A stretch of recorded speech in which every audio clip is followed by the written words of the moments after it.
படைத்தான் இறைவன் உனையே, மலைத்தான் உடனே அவனே. அழகை படைக்கும் திறமை முழுக்க உன்னுடன் சார்ந்தது, என் விழி சேர்ந்தது. விடிய விடிய மடியில் கிடக்கும் பொன்வினை உன்மேனி மீட்டட்டும் என் மேனி. இறைவினில் வந்து கலந்திடு, வீரல் பட மெல்ல காணிந்திடு.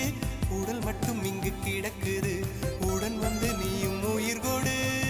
பல்லவன் சிற்பிகள் அன்று பண்ணிய சிற்பத்தில் ஒன்று, பெண்ணென வந்தது இன்று சிலையே. பல்லவன் சிற்பிகள் அன்று பண்ணிய சிற்பத்தில் ஒன்று, பெண்ணென வந்தது இன்று சிலையே. உந்தன் அழகுக்கில்லை ஈடு, என்ன விலை அழகே, சொன்ன விலைக்கு வாங்க வருவேன். விலை உயிர் என்றாலும் தருவேன், இந்த அழகை கண்டு வியந்து போகிறேன்.